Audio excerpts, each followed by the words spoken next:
अस्सलाम वालेकुम, मेरा नाम डॉक्टर मोहसिन है और आप देख रहे हैं माइंड वाइज। आज हमारे साथ मौजूद हैं डॉक्टर अना मुफ्ती, जो कि एक ट्रेनिंग साइकाइट्रिस्ट हैं सिविल हॉस्पिटल कराची में। डॉक्टर नाम, बहुत शुक्रिया आपका, आपने वक्त निकाला और हमारे साथ बातचीत की।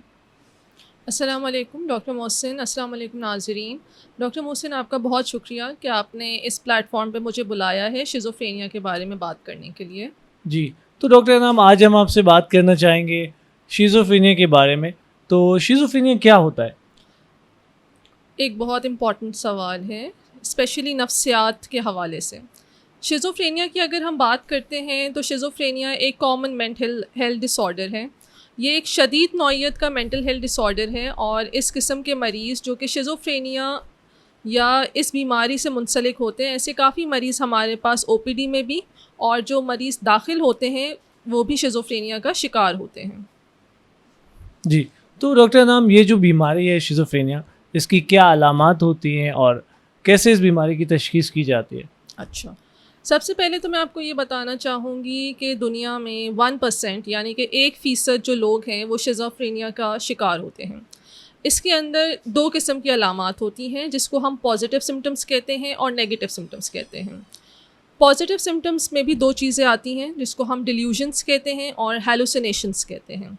अगर हम डिल्यूजन की बात करें तो अगर कोई ऐसा मरीज़ शिज़ोफ्रेनिया का जिसको डिल्यूजन्स हैं, तो उसके अंदर इस किस्म की सोचें पाई जाती हैं जो कि असलियत से या रियलिटी से बिल्कुल मुख्तलिफ होती हैं, और वो इस बात को नहीं मानते कि ये चीज़ मौजूद नहीं है या ये चीज़ एग्ज़िस्ट नहीं करती।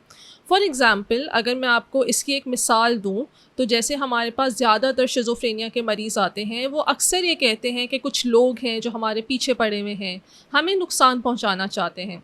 और अगर उनके फैमिली मेम्बर्स या उनके ख़ानदान से जो ताल्लुक़ रखने वाले लोग हैं, वो अगर उनको ऐसा समझाएँ कि ऐसा कुछ भी नहीं है, कोई उनको नुकसान क्यों पहुँचाएगा, मगर वो लोग इस चीज़ को बिलीव नहीं करते। तो डिल्यूशन एक फ़ॉल्स फिक्स फ़र्म बिलीफ है। ये एक कैरेक्टरिस्टिक है स्किज़ोफ्रेनिया का। इसी तरह जो दूसरी चीज़ है जिसके बारे में मैंने बात की, जिसको हम हेलुसिनेशन कहते हैं।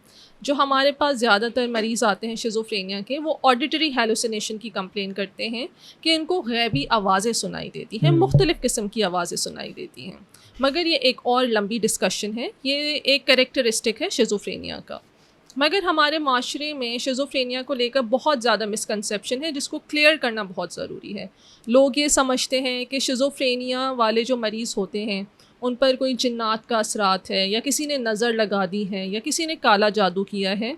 मगर साइंस के हिसाब से ये सिर्फ़ एक ब्रेन के न्यूरोट्रांसमिटर्स की वजह से या उसकी ज़्यादती की वजह से ये बीमारी होती है, डोपामाइन की ज़्यादती की वजह से। और इसमें ज़्यादातर जो हमारे पास मरीज़ आते हैं, उनकी ऑलरेडी फैमिली हिस्ट्री मौजूद होती है कि उनके ख़ानदान का कोई भी शख्स या एक से ज़्यादा शख्स इस मर्ज़ में मुब्तला होता है। यानी आपके कहने का मतलब है कि ये जो बीमारी है शिज़ोफ्रेनिया, ये मौरूसी बीमारी भी इसको हम कह सकते हैं, यानी बिल्कुल। वालिदैन से बच्चों में मुंतकिल हो सकती जी। है। अच्छा, डॉक्टर नाम, ये अलामात जो पाई जाती हैं, और आपने बिल्कुल सही निशानदेही की कि बहुत से लोग ये समझते हैं कि शायद किसी जिन भूत का साया हो गया है या इस तरह की कोई जादू हो गया है। तो ये जो बीमारी है, इसकी तशख़ीस के लिए, डायग्नोसिस के लिए क्या क्राइटेरिया है? कब हम कहेंगे कि ये बीमारी हो गई है और इसका इलाज शुरू किया जाएगा? सही। ये एक बहुत इम्पॉर्टेंट सवाल है डॉक्टर मोहसिन, क्योंकि काफ़ी लोग ऐसे होते हैं जिनको हम ब्रीफ साइकोटिक एपिसोड आता है या ब्रीफ साइकोटिक रिएक्शन होता है, जो 7 दिन के अंदर सही हो जाता है। मगर काफ़ी ऐसे मरीज़ जिनके बारे में मैंने आपको अलामात का पहले से ज़िक्र किया और ये भी बताया कि ये एक मौरूसी बीमारी हो सकती है, तो काफ़ी फैमिलीज़ को या ख़ानदान को इस बारे में पहले से पता होता है या उनका एक ऑलरेडी एक्सपीरियंस हो चुका होता है अपने किसी फैमिली मेम्बर के साथ। मगर फिर भी काफ़ी ऐसे घराने भी होते हैं जहाँ पे किसी पहले शख्स को इस बीमारी का शिकार होते हैं। तो इसके जो साइंस और सिम्टम्स हैं, जैसे डिल्यूजन्स हैं, हेलुसिनेशंस हैं, ये मरीज़ कुछ अजीब तरह से या नॉर्मल से अलग बिहेव करते हैं। अगर ये अलामात 1 महीने से ज़्यादा तजावुज़ कर जाएँ या वो अपने घर वालों के कंट्रोल में ना आ रहे हों, या वो ऐसी शख्सियात का या ऐसी जो उनके इमेजिनेशन में जो चीज़ें आ रही हैं कि कुछ लोग जो हैं वो उनका पीछा कर रहे हैं और इसकी वजह से वो कुछ अजीब-गरीब बिहेव कर रहे हैं जो उनकी फैमिली के कंट्रोल में नहीं आ रहा, तब ऐसे मरीज़ों को इलाज की शदीद ज़रूरत होती है। क्योंकि जितना ज़्यादा हम इस चीज़ को निग्लेक्ट करेंगे, उतना ही ज़्यादा ये चीज़ सिवियर होती जाएगी, क्योंकि शिज़ोफ्रेनिया ऑलरेडी एक सीरियस मेंटल हेल्थ कंडीशन है। ठीक। तो अगर मैं सही समझाऊँ, तो आपके कहने का मतलब ये है कि अगर हम इलाज में देर करवाएँगे हुँ, या इलाज हासिल करने में देर करेंगे, तो बीमारी की शिद्दत बढ़ती जाएगी। बिल्कुल। ठीक।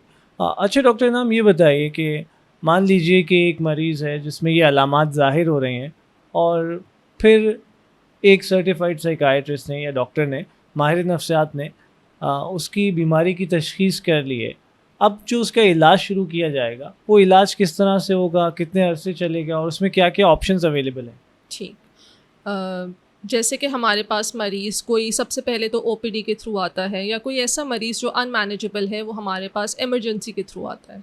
फॉर एग्ज़ाम्पल, अगर हमारे पास ओपीडी में मरीज़ आ रहा है, किसी साइकियाट्रिस्ट ने उसको डायग्नोस कर दिया है कि ये शिज़ोफ्रेनिया का मरीज़ है, तो इसका जो फर्स्ट लाइन ऑफ ट्रीटमेंट है वो है एंटीसाइकोटिक। जैसे कि मैंने पहले ज़िक्र किया कि इस बीमारी में एक हमारे दिमाग में न्यूरोट्रांसमीटर है डोपामाइन, जिसकी ज़्यादती हो जाती है। तो एंटीसाइकोटिक्स के ज़रिए हम डोपामाइन का जो तजावुज़ किया हुआ लेवल है उसको नॉर्मलाइज़ करते हैं। अगर ओपीडी के थ्रू पेशेंट आ रहा है तो हम उसको एंटीसाइकोटिक्स प्रिस्क्राइब करते हैं और वक्तन फ़वक्तन उसका रिस्पॉन्स मॉनिटर करते हैं।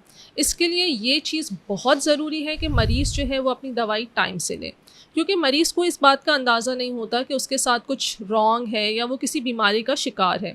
तो इसमें फैमिली मेम्बर का रोल बहुत इम्पॉर्टेंट होता है कि वो मेडिकेशन को इंश्योर करें और रेगुलर फॉलोअप्स कराएं। ये तो बात हमने कर ली ओपीडी की।